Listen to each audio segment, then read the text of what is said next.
particular, I know because I had an opportunity to really look over the guest list and know that we were inviting teachers and incredible educators, administrators, people that have a very strong interest in understanding what we need to be doing to empower education in Arizona.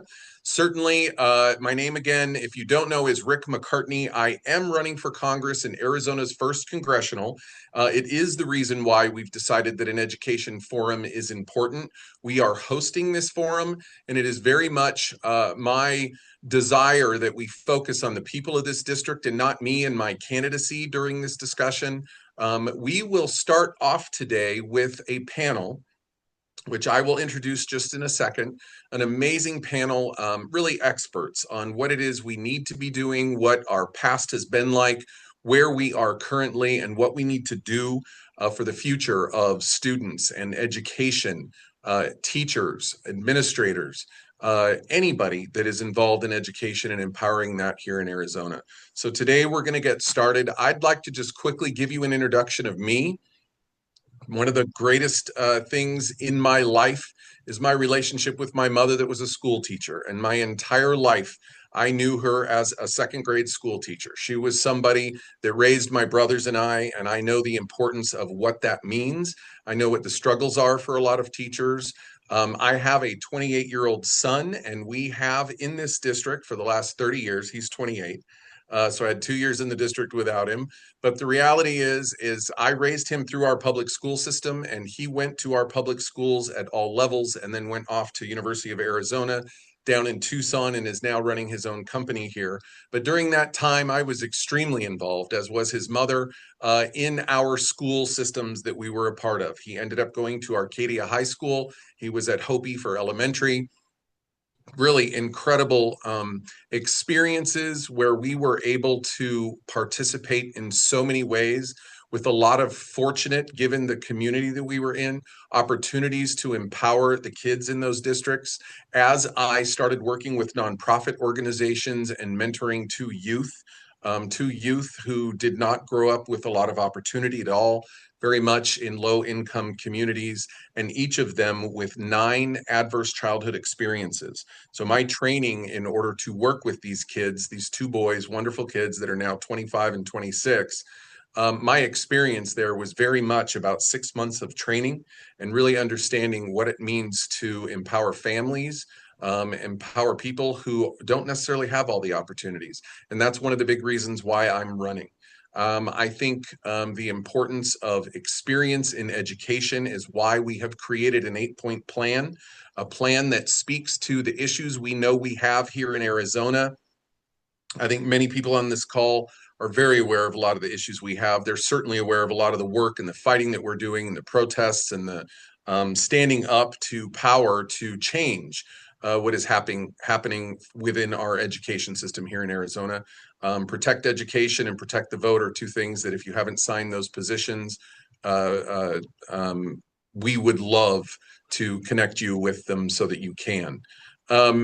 Early childhood development is something that I really learned deeply when I was one of the beginning founders and eventually chairman of the Children's Museum, where we were very focused on what it meant to empower children and their parents and their caregivers, so that there were opportunities across the board for them to grow up, sustain their lives, and do what it is that we believe everybody has in this country and in this state an opportunity to do. But mentoring these youth has been an incredible example of why I am running for this office. But what I would like to do is get started on our panel. Initially, we're going to do about a 20 to 30-minute panel with our 3 guests that are joining us. And then immediately after that, Grace is going to open up the Q&A. The questions will be for myself as well as Kathy Hoffman, who is with us. You know that she served as the Arizona Superintendent of Public Instruction from 2019 to 2023, and I'm applauding right now. She did an amazing job. She is now at ASU as the Executive Strategist of Operations and Partnerships for the Responsive Systems Design Lab, no less. Also with us is Dr. Teresa Leyba Ruiz. Terry is with us. She is a candidate right now for Superintendent of public instruction for the state of Arizona, somebody that I very openly and happily am supporting in that role and working hard to get her elected in all full disclosure. In addition, we have an incredible school board somebody with incredible school board experience, Julie Cieniawski. She is the former Scottsdale School Governing Board member. She is a gifted education specialist and social studies teacher at Scottsdale Unified School District. Thank you, all three of you, for being here. We are very grateful. We're just thrilled to have this group for this discussion.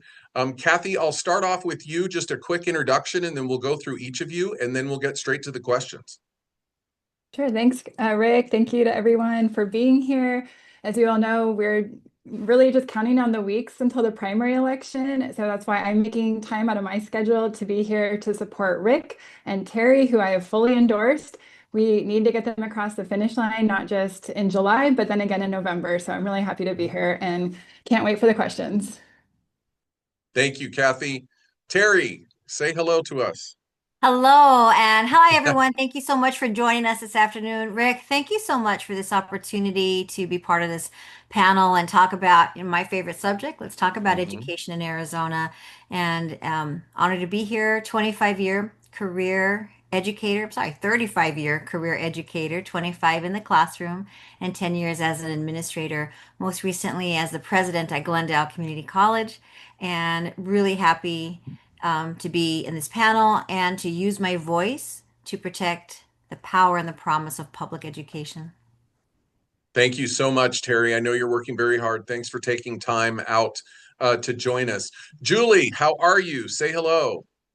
Hello. Hi to everyone. And hey, thank you for including me in this. I am very honored to be serving with this group of individuals.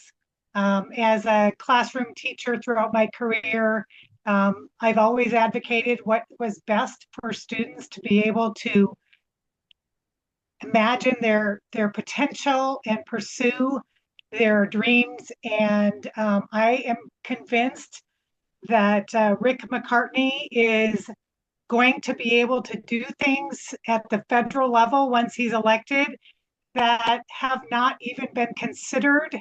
And this is why I'm so thrilled to be here. And serving on our Scottsdale School Board gave me a totally different perspective on issues facing those that work on behalf of our kids. So let's have the questions.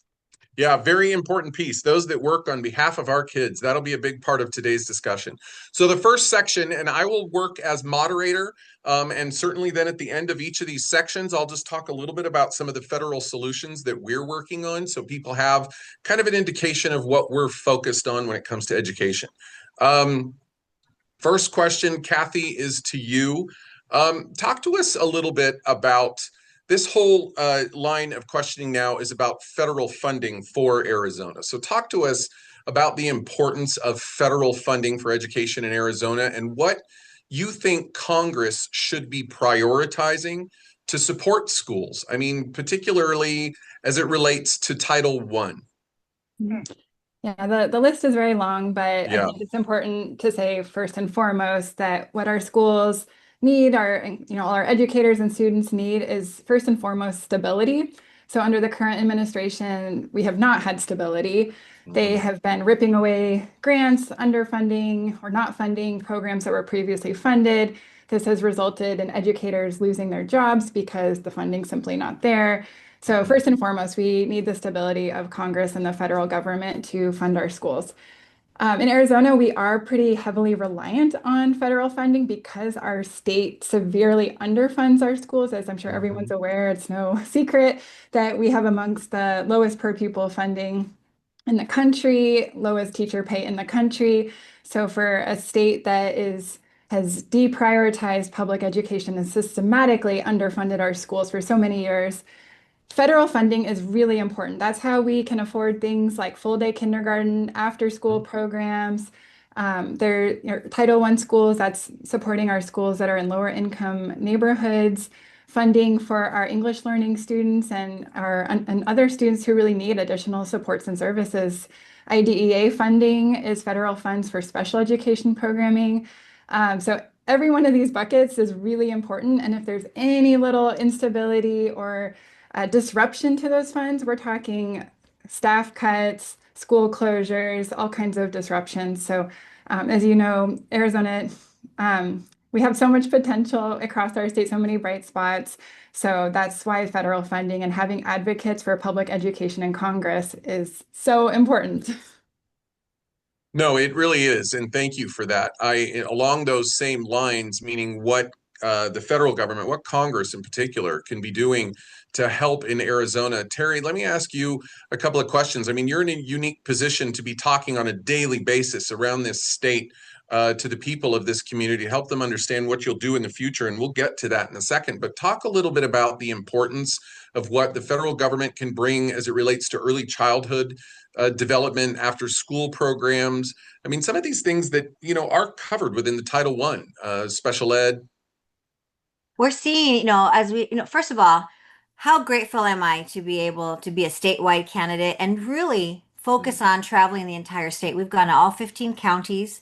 We've talked with educators in every single one of those. And one of the things that really stands out to me because of federal funding is the wide variety of how much a district's budget comes from the federal government so that it could impact the things that you've mentioned, Rick.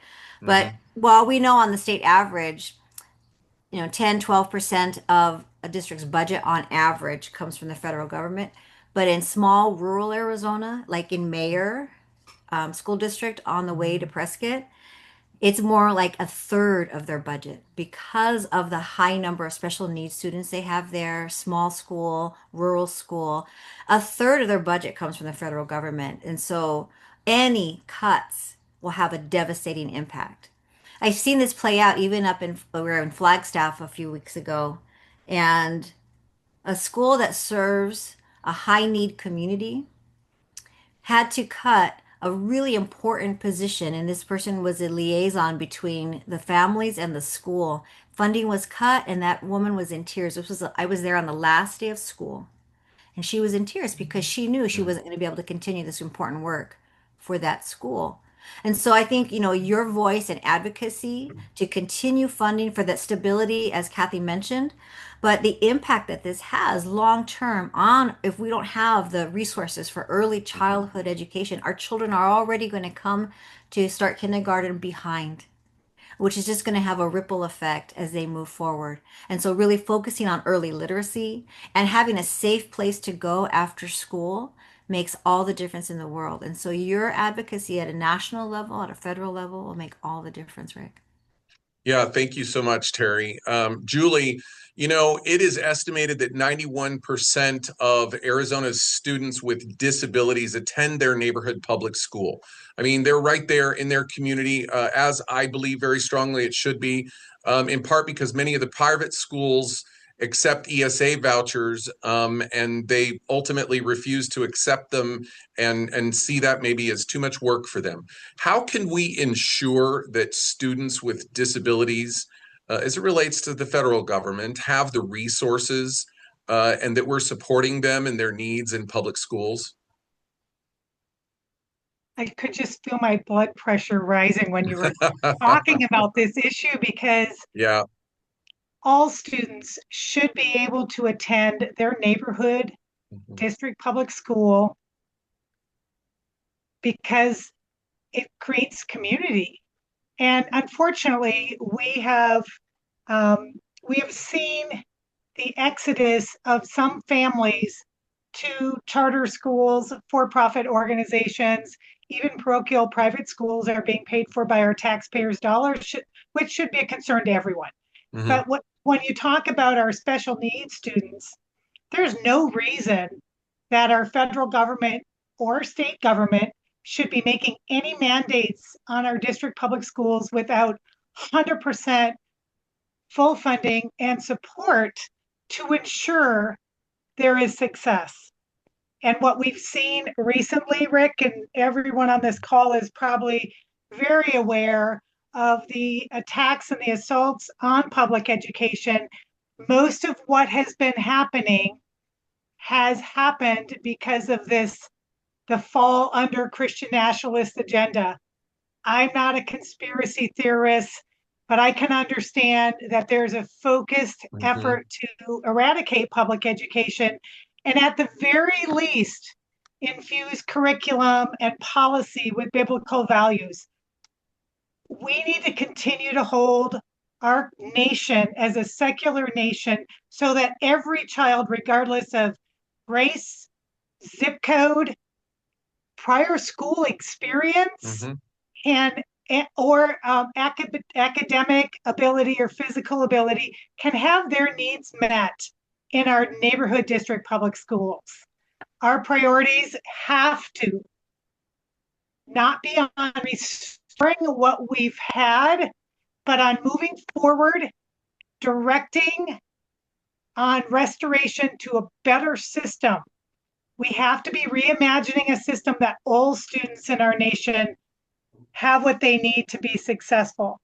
And that's where I will tell everyone here, when you look, we have a conversation with Rick, or you look at the websites of all the congressional district candidates in CD1, Rick stands out as superior to me because he has an 8-point comprehensive plan on education, not just a blurb saying it's important. I want to know that someone is going to be heading to Washington, D.C. to not just be progressive on what our kids need, but also stay in touch with those experts that work with our students on a regular basis. Because to say, to have a nice little statement about it's important, and then they get there and do nothing to help, we can't continue to have that. Well, thank you, Julie. I appreciate that. There's no question, and I will go home and pack my bags tonight because after that push, I think I'm going to get there. No, just kidding. But I will say, if there are, Kathy or Terry, any other sort of responses on this particular subject, what I'll do is kind of give you a sense of some of the solutions along these lines that we're focused on. But do you have anything to add to the beginning of this? Well, I have to tack on to the special education topic because that's what I've been focused on for the past few years at ASU. And my background is working in special education as a speech language pathologist prior to being elected. So I'm very passionate about this. I'll try to keep it short. But I want to just also highlight that of our students with disabilities in Arizona, 70% of them, or just over 70% of them, spend most of their day in the general education classroom.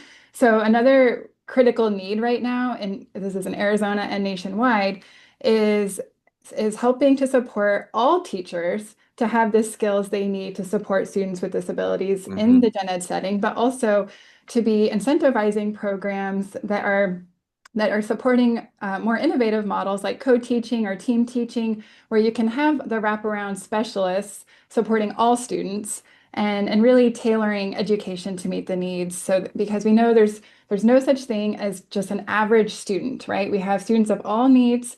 There are students that struggle in all areas. You might be a top of your class in reading, but struggling in math. So we really need to make sure that teachers are able to differentiate, but it really helps when you're able to have that special ed teacher or the school counselor jumping in and having a stronger team of wraparound supports. No, that unbelievably helpful, and that's a very good point. Terry, do you have anything to add on the subject? I just think I'm glad we're having this conversation, and I'm really thankful for your 8-point plan, and I hope we get to unpack a lot of that. To Kathy's point, I think one of the exciting things that's happening at ASU is, this innovative way of teaching and really a look at beyond the one teacher, one classroom model. And as I travel the state, I highlight that because, when we're in a teacher crisis as we are now, we have to find alternative solutions. And so I'm really thankful to have Kathy's voice there in this conversation about having wraparound services and supporting our students in more than just one way than a traditional way we've always thought of. And I'm thankful for Rick for your 8-point plan, but also this opportunity to unpack this so that people understand what all this means. I mean, I honestly, it's what I think representation needs to be about, is for us to be able to fearlessly face these issues, talk about them, and find solutions. To that end, we built this 8-point plan with the idea that there were 8 major things that we needed to be focused on. We're going to talk on a few of them, and we will share. I notice people are asking whether or not we'll share that. We will get that out to all of the people that have participated today. But what we've done is looked at the issues, that we have here in Arizona, and be very focused on what we can do from a federal standpoint. I mean, the reality is yes, I've been a huge advocate and worked so hard just as a business leader and a community leader on a lot of the initiatives to help empower education here. But going to the federal government and doing what we can, the beauty of that is anything that we set as policy is going to work for Arizonans, certainly, but it's also going to work for the people of America. So I'm thrilled. So I have just a quick 3 things that I want to point out based on the subject we've just been talking about, which is federal solutions to funding. And I will push fully to fund Title I, which, as you may or may not know, brings millions of dollars to low-income schools. But it has never been fully funded as promised. And you may or may not know that, but the levels that have been promised for Arizona, we are currently receiving about 13% of that funding. So I will work very hard to ensure that that gets here. The other thing that I'll quickly mention is advocate to increase impact aid for districts with federal and tribal land that can't collect property taxes. That has become very impactful to Arizona. And then finally, fighting for targeted federal grants that will ultimately address extreme underfunding and overcrowding. These are things that I think we can get working on immediately. There is some bipartisan support, but I think we need a strong advocate in Washington. And now it sounds like I'm campaigning. I swear to God, I'm telling you this because this is the work I'm going to do whether I win this election or not. But we need to send someone to Washington that's going to fight for these things. So thanks for letting me have that opportunity to spell that out. What I'd like to do is go to our next section of questions, and it's really about teacher recruitment. I have been, I'm going to say schooled, if I can say, by so many during this campaign to really get a strong sense of where things are broken, why this as a sector. I mean, teaching is not something that people are jumping into because it's hard to make ends meet. And my first question is for you, Terry. As we talk about teacher recruitment, Arizona, as you well know, is experiencing what some might say is a severe teacher shortage, or simply just teachers, maybe not a shortage, but teachers who are here but are not working because they truly cannot make ends meet in this profession. As a result, many classrooms are without permanent certified teachers.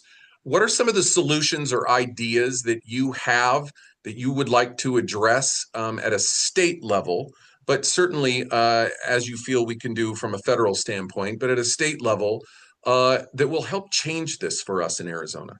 Oh, thank you. I'm so glad for this question. And I think I love the state level and then go up to the federal level. So under the current superintendent, Tom Horn, there have been over 4,000 teachers that have left the classroom. And a lot of it is, yes, the teacher salaries are low, but there's also this culture of fear and disrespect among for our educators out of his office. And so the first thing that I would like to do is let's restore this culture of respect to this noble profession that has the start for so many of us. And I have a comprehensive plan. It's called RISE. It's recruit, invest, support, and elevate. And it's a combination of restoring respect, but also partnering with community colleges, universities. Let's increase the pipeline of individuals who want to become certified teachers. There are some great models around the state, not only at ASU, but some of our other universities that are more quicker. They can advance more rapidly through the coursework. Now our community colleges can offer baccalaureate degrees, and I'll give a shout out to Glendale Community College as former president. GCC offers an education program. I think these are ways that we can collaborate to improve and increase the number of educators that are in the classroom. Right now, there are over 30,000 certified teachers in Arizona who are no longer in the classroom. And here's where I'm going to now tack on to your initiative, Rick. I really love your National Teacher Workforce Initiative because we need to stabilize our workforce.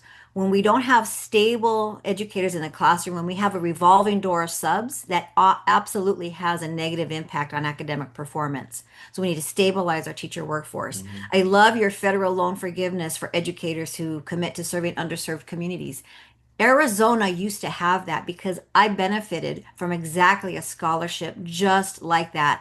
I grew up in South Phoenix. I've always taught math in South Phoenix, and so receiving a loan forgiveness to teach in South Phoenix was a Yeah. no-brainer, like, because I was going to teach here anyway. But it's that kind of incentive Yeah. Arizona must invest in, and having that come from the federal government as well. We need to, I mean, and it's not just, it's throughout Arizona where we're seeing these shortages in critical areas, in our sciences, in mathematics. I mean, across the board.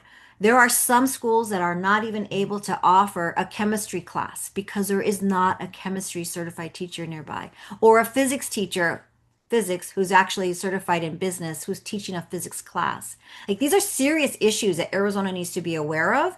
And as you know, if I'm elected as superintendent of public instruction with everyone's support here, I'm going to highlight where the needs are. Let's partner and collaborate with community colleges, universities, and nonprofits. Let's increase the number of people who want to become educators, and let's make sure we retain them as well. And empower them. I agree. Kathy, question for you. I mean, I am obviously talking to an awful lot of people in this district, and they often say, you know, these are local issues. I don't know what the heck you think you're going to do from a federal level. So we've done a lot of work to find out what those things are. But I do think, for the good of the people that are on this today, can you talk to us a little bit about what you believe our state legislature really needs to do about teacher recruitment? I mean, what can we hope for, and what can we be fighting for? Well, I think our state legislature needs to be called out for the fact that they have really misled Arizonans, because while, back when I was running for office was right at, Red for Ed, and there was the 20 by 2020 plan promised by Governor Ducey at that time. And, year after year, the legislature has said they couldn't afford to give teachers a raise. And then in 2022, they passed universal voucher expansion, and suddenly they had $1 billion budget for that program. And it's like, well, where was that funding for teacher pay, for teacher benefits? So I just think they've misled Arizonans, and so I get pretty upset about that. Yeah. But so, I mean, I think, so to Terry's point, I mean, everything she said, I could not have said any better, but to her point about, we have the teachers in Arizona. We have lost so many teachers to the profession because they cannot afford to live their life. They cannot afford Phoenix housing costs, or Scottsdale, let alone Scottsdale housing costs, as teachers. And it's really hard to make ends meet. So we're typically seeing teachers enter the profession. We have it's actually a lot easier to recruit them and get them trained. But then we have a much harder time retaining them, and especially in the areas of things like special education, school psychologists, and then even more so in rural parts of the state. So I love I want to go back to your solutions too, Rick. This is not just to complain about the underfunding of our schools. There are solutions out there. The federal government, the state government should make this a priority, that teacher pay and benefits for teachers should be a priority. So I think there's a lot of opportunities there, whether that's through the loan forgiveness, like you've said in your plan, or I liked how you mentioned also thinking about teacher housing, because that's something I heard a lot on the campaign trail and through my travels across the state as well, is how are we really thinking holistically about making the teaching profession a way of life that they can sustain. Well, and it's not my intention to boil everybody's blood on this call, especially all of our panelists. But Julie, I know you're steaming over there because you have a lot to say on this. The realities are that most teachers leave in 5 to 7 years. In fact, I think these days it's probably even a little sooner. I just talked to a teacher the other day that she did her first year of schooling and now she's looking for a new career. Very sad, very upsetting. What can we do to empower this profession? Well, you're spot on, Rick. This is an issue that is not new. It's not new to our state. It's not new to our nation.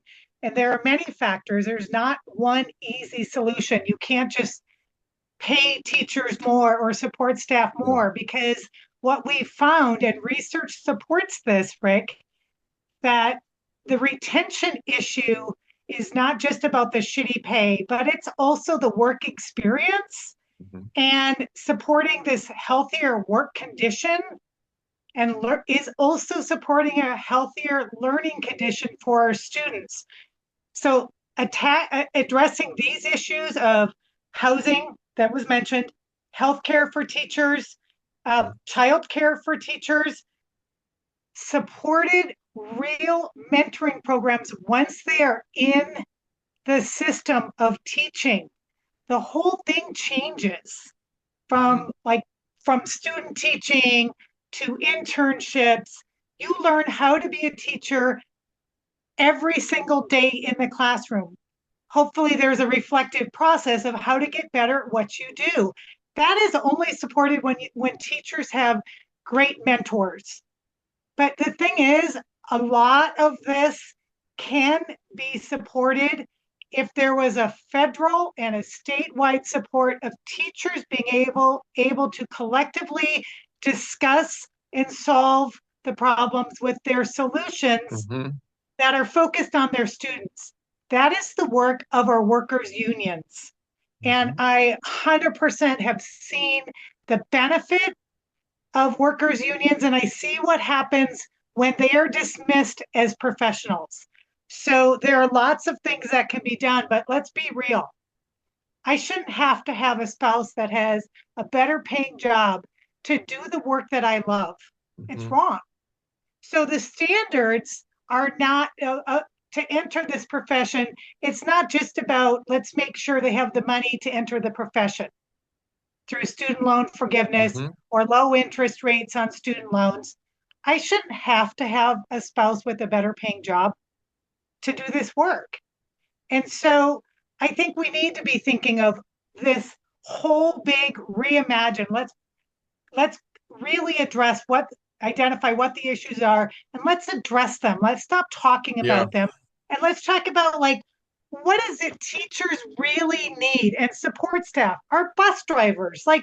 We've got to get our kids there. We feed them. We provide counseling and social services to our students.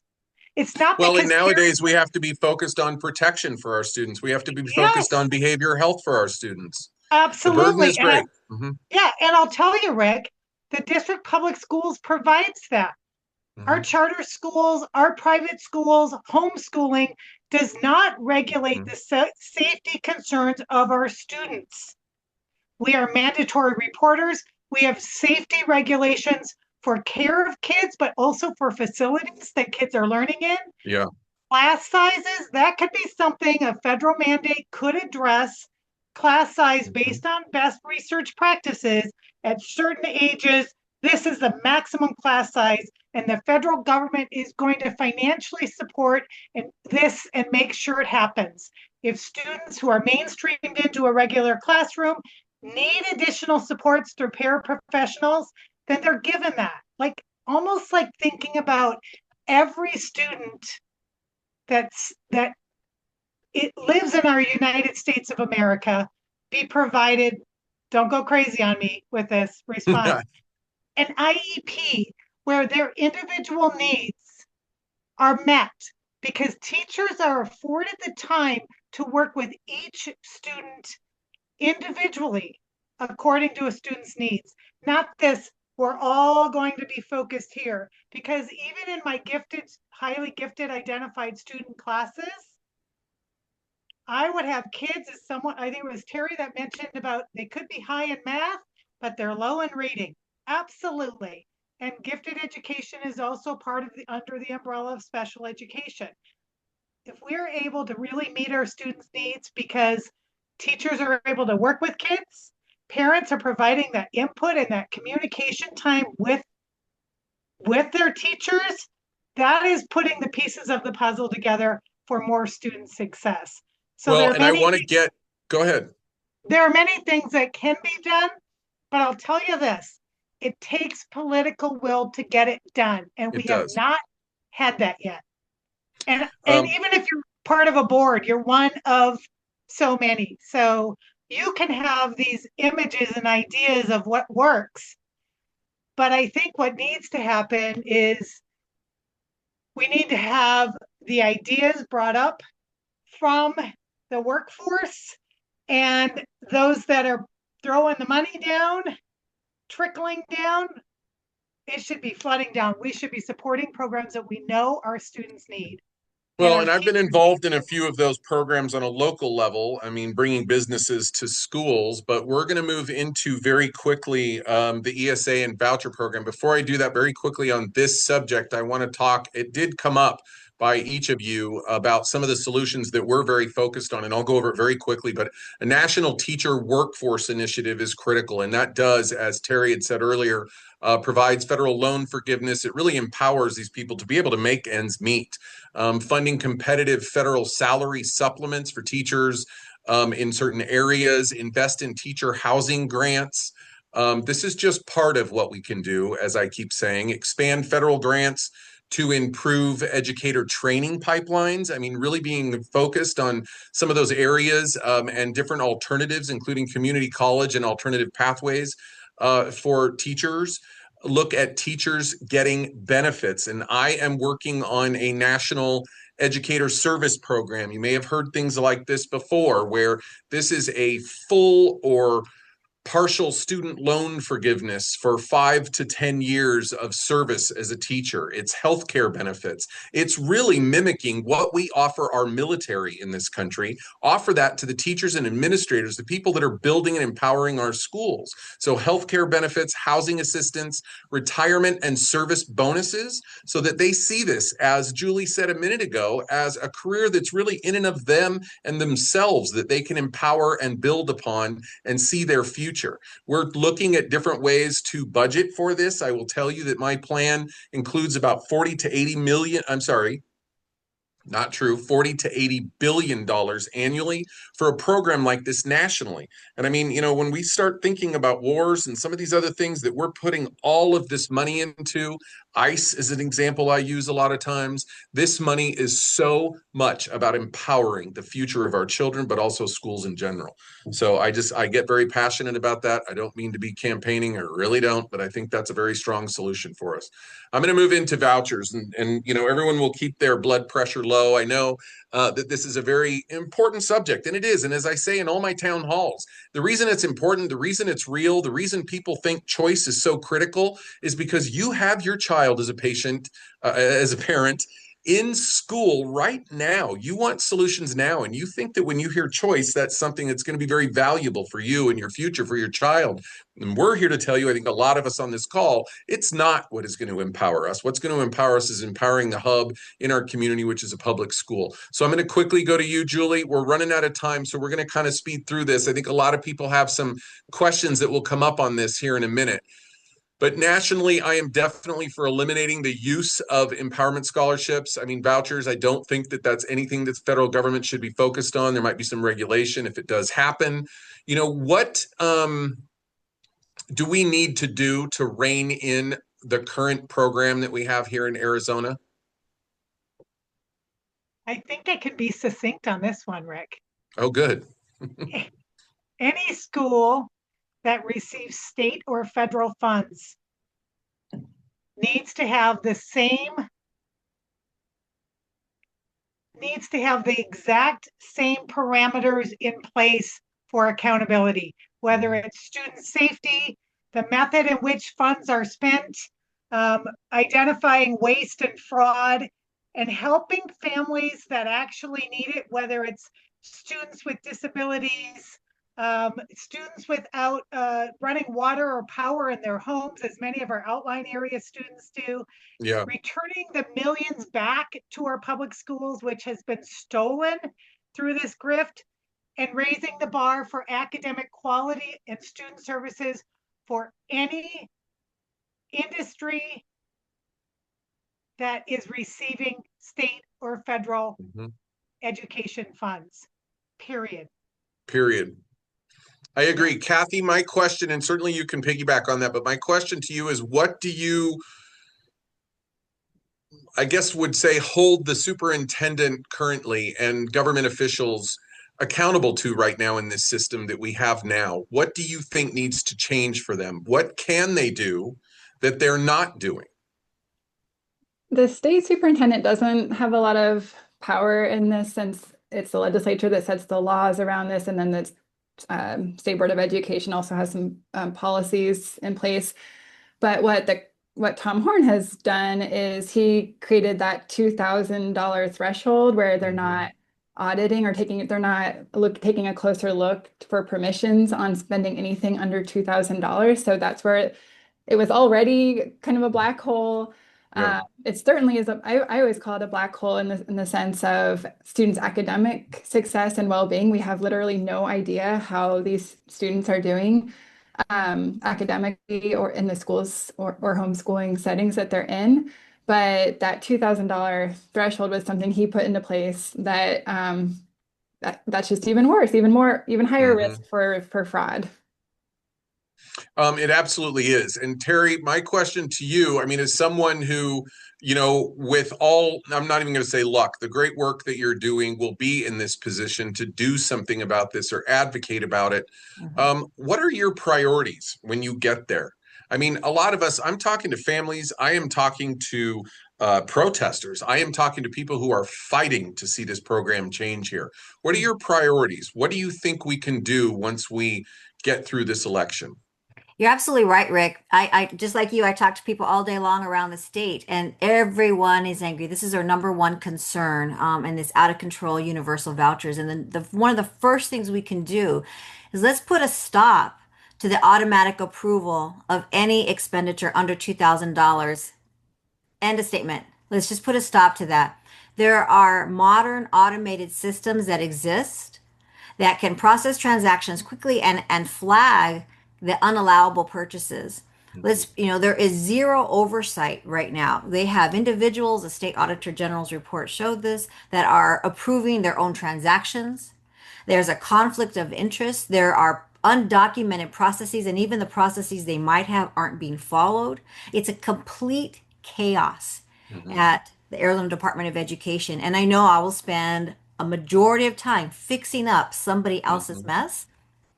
But I'm ready to do this work because we're talking about, yes, the safety of our children and their academic progress, but we're also talking about just a fraudulent waste of our taxpayer resources that could absolutely be going to fund our public schools.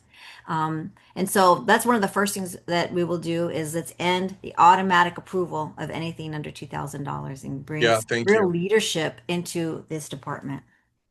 And it's so necessary. I'll quickly just give you a few things that we're thinking about as major solutions. I said earlier that, absolutely no on universal ESA programs federally, but to the extent that we need to find guidelines and guardrails on this, I want to establish a national financial transparency and accountability standards program for any school receiving federal funds at all in any way. If they're passed through a state and moved on to any school at all, there need to adhere to these same regulations and ensure that vouchers cannot be used for discrimination against students with disabilities or LGBTQ plus students, anything along those lines. There are too many things out there that we are not advocating well enough for when it comes to any kind of money. And I believe that we need to be fighting for those protections and then protect federal funds for public schools so they are not undermined by state voucher programs. These are hard things for us to do on a federal level, but these are the hard ones that we've chosen to really focus on in this campaign so that people feel comfortable putting someone like me in Washington so we can fight this and fight it hard and certainly support what's happening here in Arizona as I've been doing. Again, I sound like I'm campaigning. I guess it's in my blood now. I don't know what to do about it.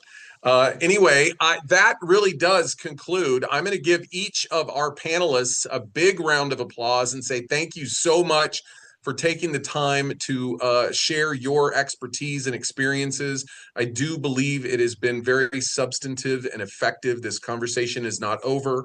When I get elected, hopefully we will continue this kind of thing. To Julie's point earlier about bringing this stuff together, having these hard conversations and finding solutions to these things. When I created Businesses United for Scottsdale Schools, which connected businesses to high school students with the businesses paying for this program, 100% of this program program and telling us all along, thank you for coming in and talking to us. We as businesses are right across the street from high schools. We have, family members who we employ, and schools don't approach us often enough. So they appreciated that sense. And that's the kind of work that I know we can be doing together. So now I am going to push this over to Grace, who is going to conduct what I hope isn't a too complex of a Q&A for us, so that the people that have been wonderful listening to this panel can ask their questions. Grace, I'm going to pass it over to you.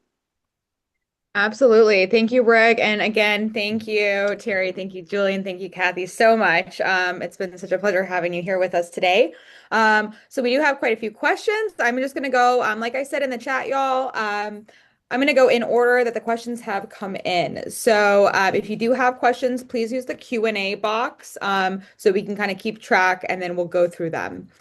So the first question is from James, and this is for everyone. So this question, Rick, I'll pass it to you, and then if you want to kind of pass it around. Arizona ESA policy is set at the state legislature, but what can each of you do to fight back against this failed and corrupt policy, which seems to only benefit the rich and most privileged?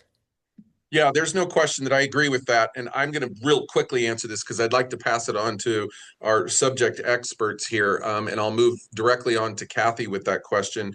But I think it's very important that we look at this as not choice. We look at this as destruction. I've been talking very much about how the money that supports our education system is public tax dollars. And I think we have an unbelievable responsibility when we spend any nickel. It's the same thing I've said when I'm involved in a nonprofit organization, asking communities to provide money for services that we're going to provide to the people of the community. That's the community's money, and we have to treat it like that. And so to Terry's point, and I think all of us agree, accountability is just job number one. And the fact that there are people in our state legislature right now that don't see that as the highest priority just absolutely tells me why it's so important for us to really look down ballot and focus on these legislators, these people that are running in our LDs for office, and get them into office based on qualifying for this kind of accountability. But I'll pass it on to Terry as well on that. Sorry, I thought you were going to go to Kathy. I'm sorry, Kathy, and then Terry. Yes, let's do that. Sorry, Kathy. Well, I was actually going to suggest we pass it to Terry, because let me tell you, I sleep better at night not being in charge of the ESA program. Then let's do it. Terry, So go for Terry. it. Yeah. well, Kathy, I really appreciate that. You highlighted that the role of the superintendent of public instruction is very narrow and doesn't set policy and regulations, but very similar to a college president. College presidents don't set policy, but we're responsible for implementing. And so I would implement this legally and ethically. I'd follow the law. Right now, Tom Horn is not following the law. But I also see this role as the advocate in chief, the chief advocacy officer for public education. And that means ensuring that we're transparent with where our taxpayer dollars are going. That means ensuring that taxpayer dollars, according and following the law, are only going to be used to purchase educational expenses, not the lingerie, not the diamond rings and the designer handbags. All of that ends because public dollars demand public accountability. Whether you're an institution, organization, or you're homeschooling your children, our children should be safe. They should be learning. And I would, advocate that our students continue to take the state assessment that all public schools are required to give. How do we know that this $1 billion investment in ESAs is actually effective? We have zero proof of that. And that's something we should all be very angry about. I'll make sure that that message is heard loud and clear, and rally voters in Arizona to demand that we put these common sense guardrails in place and protect our children and protect our resources.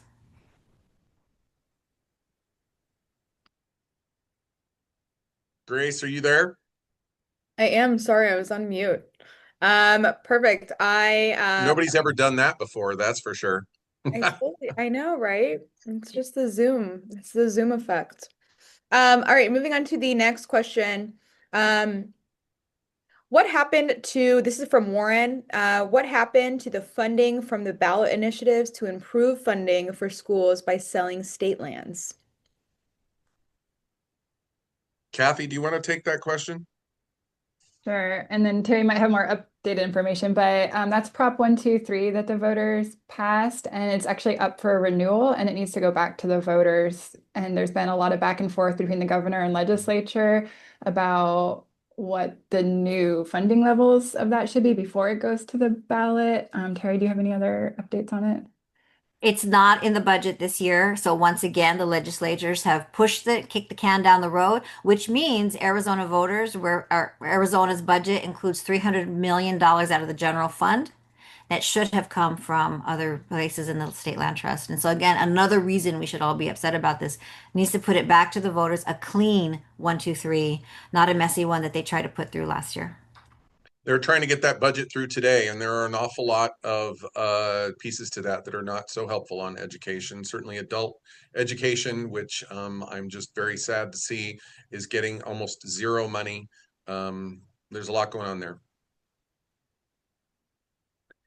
Awesome. The next question from Jennifer Johnson. Thank you, Jennifer, for I think this is such a great question. How do we better promote the great things happening in public schools?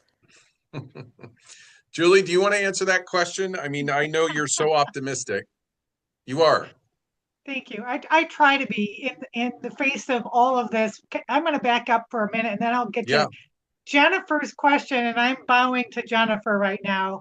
She is a candidate for Scottsdale School Governing Board. Dr. Johnson, we have to elect her. So I was electioneering there. But I'll tell you this, if we want to stop all this chaos that really holds our kids at hostage and our future as a state and a nation, we need to stop voting for these people who have been in the majority party status for the last 60 years in this state. Our votes have consequences, whether it's at your local school board, your city council, your state legislature, or your congressional leaders. Look what they're doing. Stay in touch with them, communicate with them. And that would be a real simple way of solving some of these problems. But the way to highlight it, I do believe the state superintendent of schools can be the biggest cheerleader of everything good that's been going on in our state in spite of the efforts to tear down our public schools. We do not have a superintendent who cares at all about us succeeding. We have some school board members who continually work to overburden school employees on things that are not essential to providing success for our kids. So school board members, superintendents, teachers are definitely our state superintendent of schools and our legislature. They can be sharing all the good things that happen rather than trying to tear down our public schools. Grace, you there? Perfect. Thank you, Julie. I just think that's so important. Rick, this next question is directly to you. What do you believe is the role of the federal government with regards to education? And then what are the roles of the state? And how do you foresee creating a better integration between the state and federal programs associated with education? Yeah, and I think a lot of that is what it's all about. And I'm certainly happy to hear from the others on this as well. But I do think that the federal government has a very strong role. We have watched the Department of Education absolutely be dismantled. There are some programs. No, there's no question that I think there's some strong work we can do to reform the Department of Education, to empower along the lines very much of a lot of the things and certainly the sentiments that we've been talking about on a call like this, because it goes so deep. There's so much.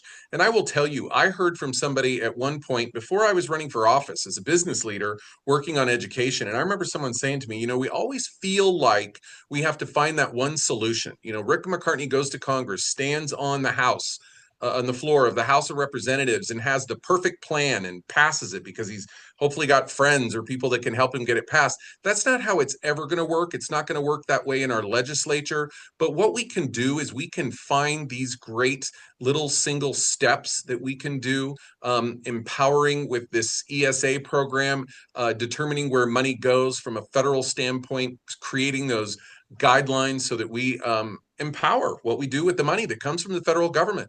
Most states really, really need that money. Arizona is one of those states. It's very much the lifeblood of our education in this community. So I think we have to manage that well. And then from a state standpoint, I say the same thing, and I kind of repeat what Julie was saying, which, you know, it's up to each of us. The power that we all have is our vote. And right now we have the power to look into who is running for these offices, what they stand for, what they will do for us when they are on the floor in our state legislature, and certainly what they'll do for us federally. We have the power to come together and elect these people. I always say that I don't think government is the problem. I think it's the people you put in government, because it's been written into our constitutions throughout this country and certainly nationally that we protect everybody, that we educate everybody. It's a pursuit of happiness, and that means them being able to sustain their own lives. So it's the power of that. And then speaking up long and hard to make sure that it gets done. There is so much political behavior. We are spending so much time right now defending all of this junk. You know, to Jennifer's point, it's just all so negative. And I mean, we walk out of rooms and people say, you know, I think there's hope. And there's hope because I think with a change in this government on July 21st and then again on November 3rd, we are absolutely going to be talking about hope and what we can do for the people of these people instead of trying to fight and have to protect everything that we hold dear. That was a long answer, I know. Grace is looking at me like, Rick, come on now. We talked about this. I don't know if anyone else wants to interject. 100%. Let's move on to the next question, or go ahead. I was going to say 100%. You know, we can choose to invest in bombs or we can choose to invest in our babies. And I think we have a far better payoff by investing in our babies. Early childhood learning experiences, every kid should have access to that without charge or penalty for where they live, their socioeconomics, their family situation.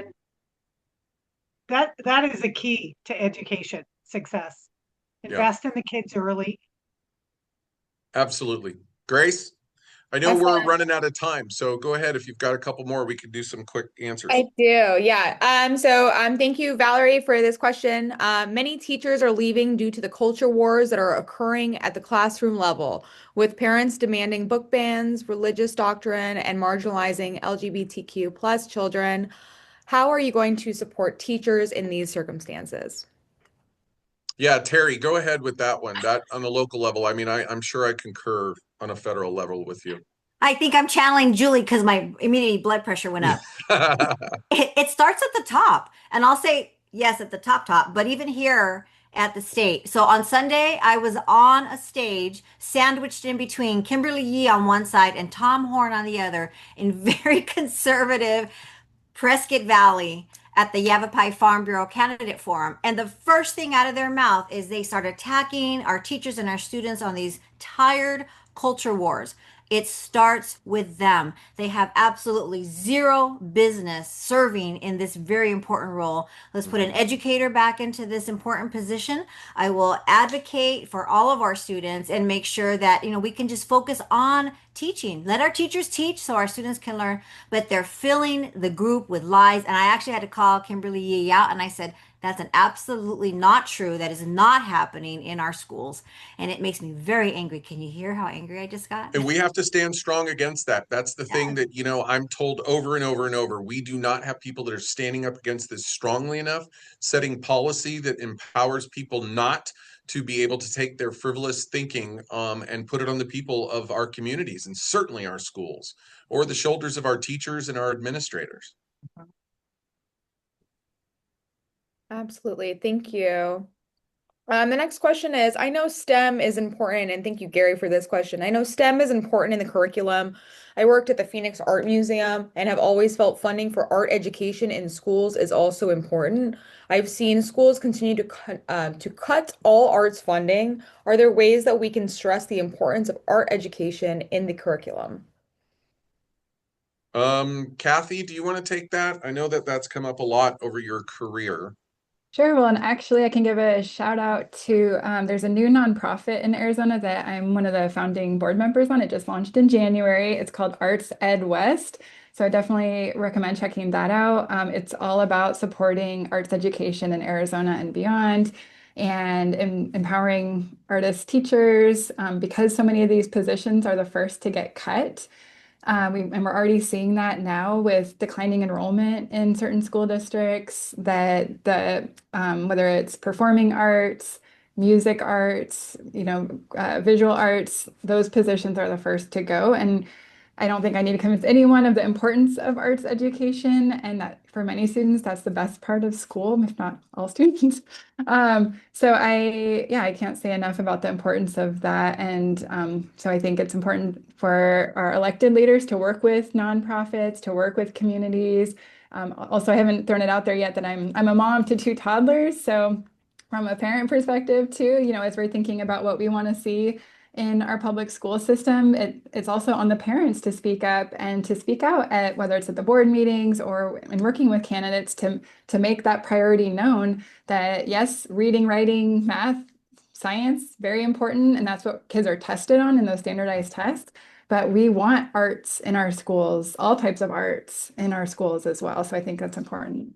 And I'll just go another step there. We've been talking about it quite a bit. I've been involved in a lot of arts and educational organizations. And the thing that we focus on that we know empowers the conversation, maybe across the aisle, to be honest, is the economics, the empowerment of it, what it means to educate youth through the arts, what it means to empower our communities, to involve the arts. It's an economic empowerment, and I don't think people talk about it enough. And so, as somebody that would be going to a federal position, we're actually having a big event on Tuesday, the 16th, which is an arts and cultural event. We've got the heads of arts organizations as well as venues, people that have been deeply involved in this discussion to talk about it from an economic standpoint and how it not just empowers our lives, not how it just empowers our youth and our students to enjoy, to become educated, or even find something that they'll do for the rest of their lives, but it really does empower our economy. So it's an important thing for us to be focused on and find ways to fund, which is a big issue in it, no question. Grace, we may have to make this our last question. I think we've got about 3 minutes. We do. All right. So are you going to pick and choose, or are you just going to go with the next question? I am. Well, I am. I will start by saying I do have one last question that's specifically for you, Rick. And then I do want to say we do have some more questions. I will be sure, just so everybody that's on here knows, we will make sure any remaining questions that we just didn't have time to answer, I will absolutely make sure that those are distributed with all of our panelists and Rick, and along with the information, the 8-point plan that we will send out to everyone who attended the call today, we will send out those answers, because I know, there's always a lot of questions, and we don't always have time to get to every single one, but we will actually get to them because we think this conversation is so important. But for Rick, for you, for this last question, from Nancy. And Nancy, thank you for this question. Can you discuss how you would continue to talk to AZ01 residents about education topics after you are elected? Be as specific as you can. Yeah, it's very easy. This is a perfect demonstration of exactly what I'll continue to do. I am a huge fan of having these conversations that are back and forth, listening to the questions and helping through both what we've got right here on this call.